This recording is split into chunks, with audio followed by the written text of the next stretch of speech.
Called Bryan in, I believe. Bryan, you here? Yes, I am. Hi. Hi, Bryan. How are you? I'm all right. How are you? I'm good. I'm good. It's glad to hear from you, Bryan. Bryan, you are right now in US, right? Yes, that is correct. Okay, great. So can we see you? Can you on your video? Oh, yeah, sure. 1 second. Uh, yeah. All right, great. So students, you know Bryan. Yeah. Okay, see, you do have a fan club. People know you. All right, so Bryan, Surprise. just tell us a little bit of your experience in Malaysia. How did you end up in Michigan, USA? And you can also add on telling about our services as well, yeah? Because you went to Malaysia through us, so you can also add on that as well, so that they know they are in right hands. Okay, so I first went to Malaysia in January of 2019, and I did the American Degree Transfer Program at UOW Malaysia. At that point, it was called KDU, just KDU, but yeah. And so basically what the program consists of is you're able to do you get American college credits, and then you're able to transfer those college credits to America or Canada. And then so basically when I came here, I didn't have to start from scratch. I just kind of like continued.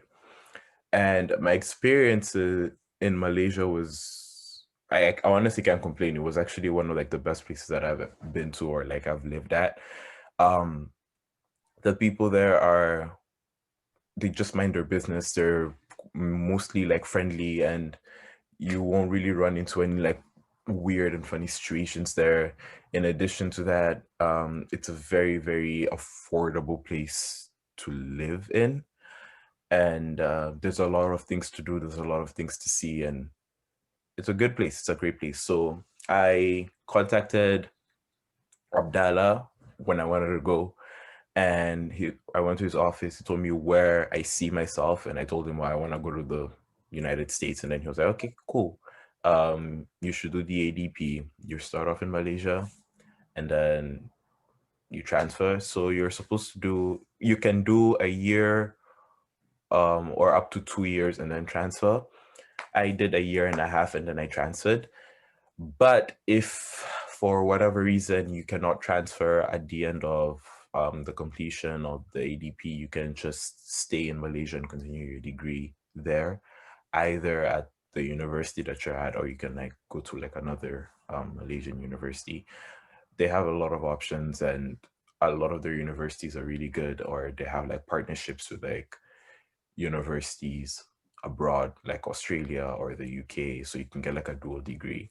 So you get like a Malaysian certificate and like an Australian one, or like a British one. So yeah, it's a really good experience. I would recommend, honestly.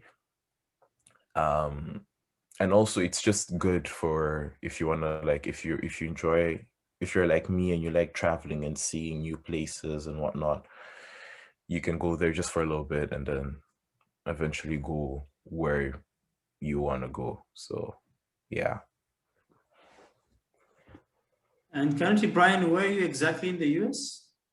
I am currently in Michigan. I go to Eastern Michigan University. Okay. And are you studying? I'm studying information assurance and cyber defense. Oh, wow. Okay. This is something related to IT, is it? Yes, that's correct. Okay, okay, great, great. And when you transferred, did you get any sort of like an offer when you went to the US? Yes. So when I transferred to EMU, I got this offer called True EMU. So basically I pay in-state tuition. So I pay the tuition that like Michigan residents would pay. So like local tuition in comparison to paying like international students tuition. And how much does an international student pay? And how much does An a local? international student is supposed to be paying around 30,000 per year, US dollars, but locals pay around 11 or something like that. Oh, So that's it's a like lot of difference. three times. Yeah. Okay, okay. So students, so that's the information given by Bryan. That's his experience. If you have any questions to ask Bryan, feel free to ask him right now. Are you guys all very shy because of the recording, is it? Don't worry. I have a question. Yes. Sure. I was wondering, like, how did you pay the local tuition fee instead of the international? Like, how did that happen? Oh, okay. So basically, they have the rates. Most international students, if not all, pay local tuition fees because that's just like the same way some universities have rules that like you pay international tuition fees. These guys have the rules that you pay local tuition fees. So it was kind of like that. I don't know if that I don't know if that like answered the question. Sorry, say that again. Sorry. That's basically just how that's the fare that they have for international students. Like international students just pay the local tuition fees. That's how they're set up basically. So yeah. Okay, so you're a US citizen? That's why you pay the local fee, or? I am not a US citizen. I have a Tanzanian passport. I don't even have a green card. I don't have none of that, but I'm paying local fees because they wanted me to pay local fees. That's their policy or whatever. Basically, that's an offer was given to make things easier to understand. That's an offer given to Bryan that he can actually enroll and pay the local fees rather than paying the international students fees. Oh, So Bryan, are you planning to have US citizenship soon? No. Probably not. Residency, yes. Citizenship, no. I feel like there's just too much that comes with being an American, and I don't want to deal with that. So yeah. Okay, so how long more for you to finish up your studies now? 1 year? I graduate at the end of next year. Oh, so it's about another 1.5 years more to go. Yeah. Okay. So you do American degree transfer program under the arts major, right? That is correct. Okay, cool. I have a question. Sure. Yes, Eric? Let's say, for example, you have like a scholarship or bursary. Does it carry over when you move from Malaysia to the US, or is it canceled? Okay, so if you want a scholarship or a bursary in the US, you'd have to apply for it at the university that you're going to. So if you're coming from like UOW and then you had like a bursary there and then you want to go to, I don't know, the University of Michigan, for example, you'd have to get a bursary or a scholarship from the University of Michigan because they don't transfer the scholarship as well. Okay, thank you. Anyone else would like to ask Bryan? how could you compare the lifestyle that you lived in UOW and the US, like the difference between? Obviously the difference is very, very noticeable because it's like literally polar opposites of the world. But the main thing that I could say that I noticed is how this is why I started off by saying that like Malaysia is like very affordable because this ends quite pricey. Everything costs money here. Not saying it's not impossible, like it's not unbearable, but like the costs are very, very much different from everything from like rent to like groceries and whatnot. So I would say the major thing that I noticed was basically just like the living standards have changed, and like respectfully so, because I mean it's two different places. So yeah. Okay. So basically, like it's you get to save a lot in your first 2 years or 1.5 year while in Malaysia before going to the US. It gives you the opportunity for your parents to sort of like save up for the last 2 years in America. In that way. Yeah, that's correct. Because when I was in UOW, I was paying they have trimesters, so the year is split into 3. I was paying $1,500 per trimester. So in a year, I was paying like what, 4,500.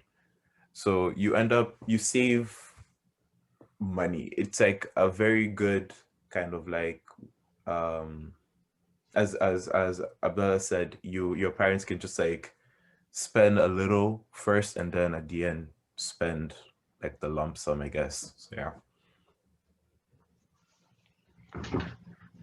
Okay. Anyone else would like to ask?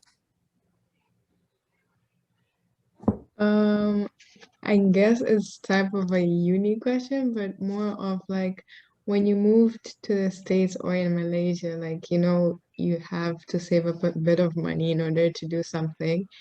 Like in this term, I'm talking about a job, like what type of job do you currently have or had when you're in Malaysia and in the United States in order to like earn a bit of money for your university support?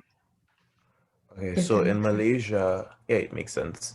In Malaysia, you can get jobs on campus. I didn't have a job personally, but my friend had a job. She worked for I think one of the offices on campus, and basically she gave tours to like prospective students and like their parents, just like showed them around and told them what the university had to offer and showed them the facilities and so on and so forth.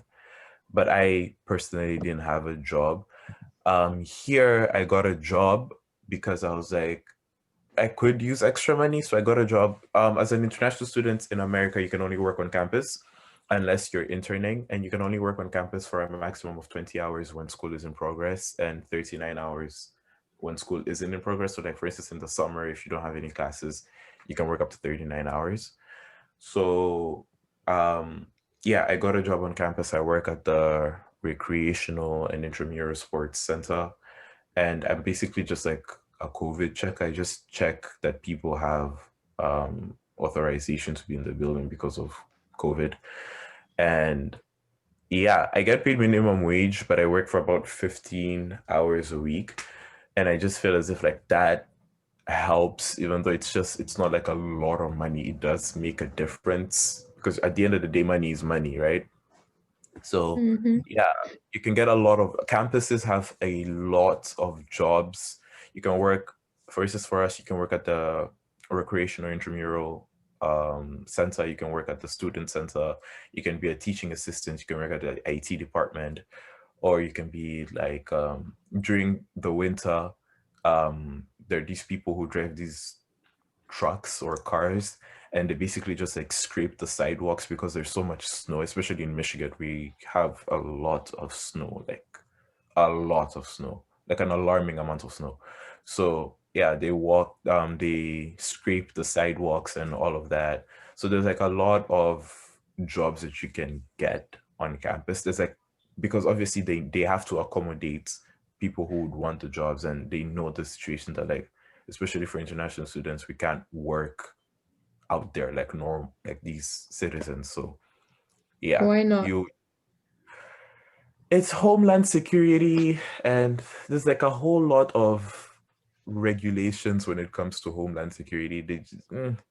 I don't even know why not. And even if you ask them, they will Basically, not the be able rules to tell you why not.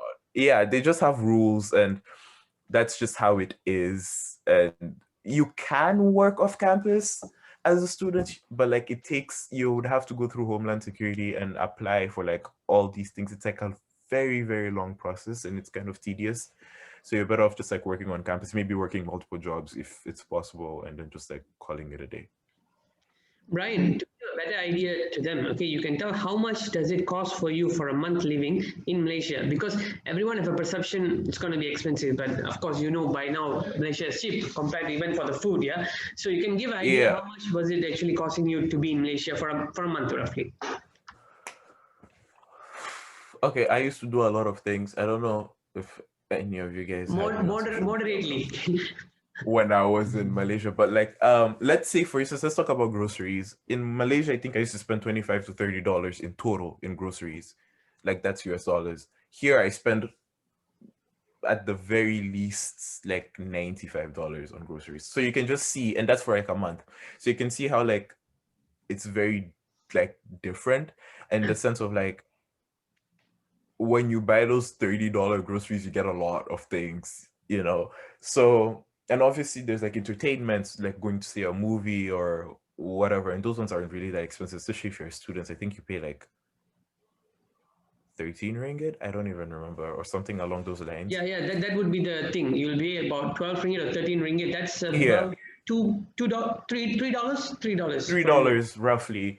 So yeah, so if you wanna like go and like have fun in Malaysia, it's very, very affordable. Even groceries is very, very affordable. So that's what I'm talking about. Like It's very good. And I actually asked that question because a lot of students ask this thing that how do they get a job? The reason, the actual thing is, you can ask Bryan, almost 90% of the students here do not work because Yeah. you need to, because the money that you are going to work, right, the time you spend to work, it's not worth it because it's really cheap. So rather than you don't have to spend that much. So $30 for groceries, you know, you're going out, you have about $10 is enough because your movie costs about $3. So it's kind of okay not to work. So majority of them don't work. So if you're coming to Malaysia, you don't have to worry about you need to get a job to survive, you know, get the additional money. You don't need that because things are cheap. You don't really have to think about it. Like for instance, if you can get between $200 and $250 per month from your parents, just like as an allowance, that's like more than enough. You know what I mean? You can use that money and then at the end of the month still have more money that you can like put forward towards the next month. So I remember when I went there, my dad was just like, I'm not going to be sending you any more money because like you seem like you're just living a very good life. So then he cut my allowance. It was very hectic, but like I survived. So yeah. No, he was not impressed by me. Luxury in Malaysia for a cheap price. He was not impressed. He was just like, it seems like you're living a very, very lavish life with what I'm sending you. So he cut it. And I'm like, Aish, okay. But it's fine.